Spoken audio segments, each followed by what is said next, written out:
Barangay Hinebra Mikey Williams mga bro, kaya nga bang patinuin at Hinebra player na tatanggalin sa lineup? Yan mga bro, pagkatapos mong i-like ang ating video, mag-subscribe na rin kung bago ka pa lang sa ating channel at i-click ang notification bell para lagi kang updated sa ating mga sports balita.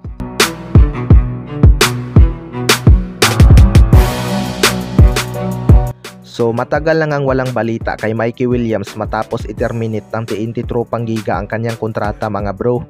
Alam naman natin na lagi itong nagdedemand ng malaking sahod kada expired ng kanyang kontrata.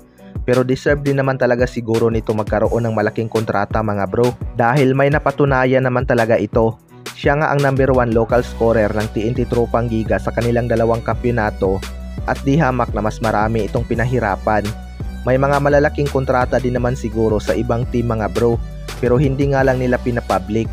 Kilala nga itong SMC Group na kayang magpatino ng mga player na matitigas ang ulo mga bro. Kaya maraming ang naniniwala na titino itong si Mikey Williams kapag napunta ito sa poder ng SMC Group. Ang magiging problema lang talaga dyan mga bro ay kung papayag itong TNT Tropang Giga na makuha ang isang Mikey Williams ng SMC Group, lalo na at alam nila ang kakayanan ng isang Mikey Williams. Rival na din talaga ang MVP at SMC Group, kaya suntok sa buwan talaga na makuha ito ng Barangay Hinebra, maliban na lang pag may magandang deal. Sa kabilang banda naman mga bro, Hinebra player na posibleng tatanggalin sa lineup. Ito ngang Barangay Hinebra ang isa sa mga inaabangan ngayong Philippine Cup mga bro, kung makakabawi ba sila. Alam naman natin na crowd favorite itong Barangay Hinebra, pero sino-sino nga ba ang posibleng tatanggalin sa lineup? Para sa akin mga bro, isa siguro itong si Sydney Onobiri sa mga hindi pasok sa rotation ni Coach Tim. Power forward or center nga ang posisyon nito mga bro, at healthy nga itong sina Japit Aguilar at C-Stand. Kaya malabo talagang makakuha ng minuto itong si Sydney Onobiri. Maliban na lang siguro kung garbage time na. May laro naman talaga sana itong si Sydney Onobiri mga bro.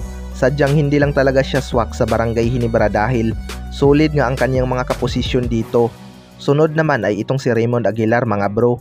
Alam naman natin na isa itong si Raymond Aguilar sa mga lucky charm ng Barangay Hinebra. Hindi nga ito nabibigyan ng playing time ni Coach Tim Con, pero malaking bagay nga to sa Barangay Hinebra. Isa nga ito sa mga tumutulong kina Japit Aguilar at C-Stand sa kanilang mga practice game upang lumakas sila sa banggaan.